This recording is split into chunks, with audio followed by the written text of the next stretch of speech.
Halo semuanya, ketemu lagi dengan saya di channel YouTube saya dalam seri video pembelajaran mata pelajaran dasar-dasar konstruksi dan teknik pengukuran tanah.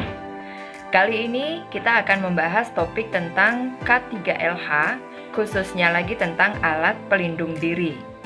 Nah, sebelum kita membahas lebih jauh tentang alat pelindung diri, kita akan singgung sedikit tentang penyebab kecelakaan kerja dan juga pengendalian K3. Dalam proyek konstruksi, ada banyak faktor yang bisa mengakibatkan terjadinya kecelakaan kerja. Faktor-faktor tersebut dapat dikelompokkan menjadi dua, yaitu faktor manusia dan faktor lingkungan. Kecelakaan kerja yang disebabkan oleh kesalahan manusia diantaranya, yang pertama adalah ketidaktahuan, yang kedua, kemampuan yang kurang, yang ketiga, keterampilan yang kurang. Keempat, konsentrasi yang kurang. 5, bermain-main. 6, bekerja tanpa peralatan keselamatan. Dan yang terakhir adalah mengambil resiko yang tidak tepat. Kecelakaan kerja yang disebabkan oleh faktor lingkungan diantaranya tempat kerja yang tidak layak, kondisi peralatan yang berbahaya, adanya bahan-bahan dan peralatan yang bergerak, dan yang terakhir adalah transportasi. Sekarang kita akan membahas sedikit tentang pengendalian K3. Pengendalian yang dimaksud dalam hal ini adalah suatu upaya untuk mencegah terjadinya berbagai potensi yang bisa menyebabkan kecelakaan kerja. Pengendalian juga dapat diartikan sebagai tahapan, langkah-langkah, atau metode yang ditempuh untuk dapat mewujudkan keselamatan dan kesehatan bagi para tenaga kerja. Ada beberapa hal yang dapat dilakukan dalam proses pengendalian K3. Yang pertama adalah eliminasi. Yang dimaksud dengan eliminasi adalah upaya untuk menghilangkan bahan-bahan berbahaya, misalnya zat kimia yang beracun. Upaya pengendalian berikutnya adalah substitusi. Substitusi adalah mengganti bahan-bahan yang sifatnya berbahaya dengan bahan-bahan yang lebih ramah pada lingkungan. Isolasi. Yang dimaksud dengan isolasi adalah memisahkan dan menyimpan bahan-bahan yang berbahaya pada tempat yang aman. Upaya pengendalian K3 lainnya adalah dengan melakukan rekayasa. Jadi dalam hal ini, bahan-bahan yang memiliki potensi berbahaya diupayakan untuk mengurangi sifat-sifat bahaya tersebut sehingga bisa lebih aman untuk digunakan. Metode lain yang juga dapat diterapkan dalam upaya pengendalian K3 adalah metode manajemen administratif. Dalam hal ini dilakukan pencatatan dan pengawasan terhadap penggunaan bahan-bahan yang berbahaya. Nah, metode terakhir yang termasuk dalam upaya pengendalian K3 adalah dengan menggunakan alat pelindung diri. Jadi setiap pekerja maupun non-pekerja yang memasuki area pekerjaan konstruksi diwajibkan untuk menggunakan alat pelindung diri sesuai dengan tingkat bahaya atau risiko yang dihadapi. Nah, sekarang kita akan membahas tentang alat pelindung diri atau disingkat dengan APD. APD adalah seperangkat peralatan yang berfungsi untuk melindungi sebagian maupun seluruh tubuh seorang pekerja dari potensi bahaya yang ada di tempat kerja.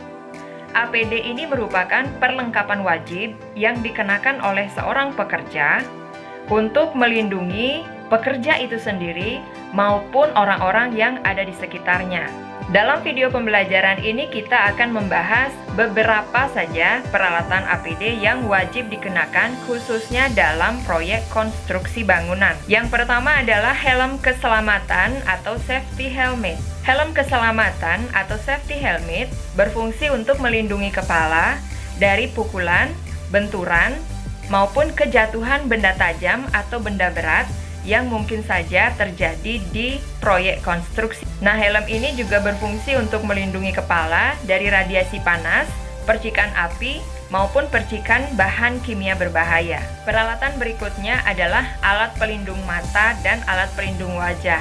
Alat pelindung mata bisa berupa safety glass atau kacamata dan bisa berupa goggle. Dalam hal ini, goggle bisa memberikan perlindungan yang lebih baik daripada safety glass karena goggle lebih menempel pada wajah. Untuk pelindung wajah, biasanya digunakan untuk melindungi wajah dari percikan api, percikan bahan kimia, percikan logam, dan lain sebagainya. Ada pula pelindung wajah yang langsung dikombinasikan dengan helm pengaman. Nah, hal ini bisa memberikan perlindungan yang menyeluruh. Biasanya digunakan oleh tukang las dalam pekerjaan pengelasan. APD yang berikutnya yaitu safety belt atau sabuk pengaman. Sabuk pengaman ini biasanya digunakan oleh pekerja apabila bekerja di ketinggian atau pada posisi yang miring. Sabuk ini berfungsi untuk tetap membatasi gerak pekerja sehingga tetap berada pada posisi yang diinginkan dan meminimalisir kemungkinan terjadinya kecelakaan seperti terjatuh dari posisi semula. Alat pelindung berikutnya adalah alat pelindung kaki. Alat pelindung kaki ini biasanya berupa sepatu boot yang dibuat dari bahan-bahan khusus. Nah, alat pelindung kaki ini berfungsi untuk melindungi kaki kita dari bahaya benturan akibat benda-benda yang jatuh, bahaya terpeleset, bahaya akibat terkena tumpahan cairan, baik itu cairan panas, cairan kimia berbahaya, dan sejenisnya, menghindari kaki tertusuk benda-benda tajam, dan lain sebagainya. Alat pelindung telinga.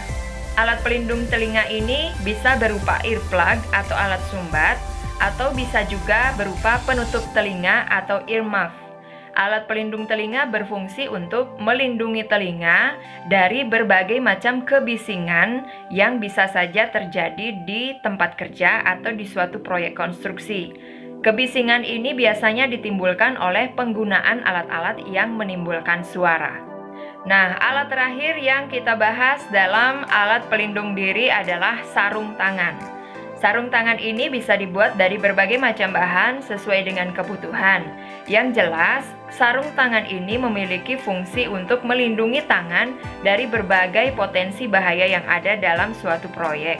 Misalnya saja, potensi tergores benda tajam, radiasi, percikan api, kemudian potensi ada bahaya arus listrik, dan potensi terinfeksi zat patogen seperti virus atau bakteri maupun bahan-bahan kimia berbahaya lain. Nah, itu tadi penjelasan singkat tentang alat pelindung diri. Topik pembelajaran kita dalam video pembelajaran kali ini terkait dengan K3LH atau keselamatan dan kesehatan kerja dan lingkungan hidup. Sampai berjumpa di video berikutnya. Selamat belajar dan tetap semangat.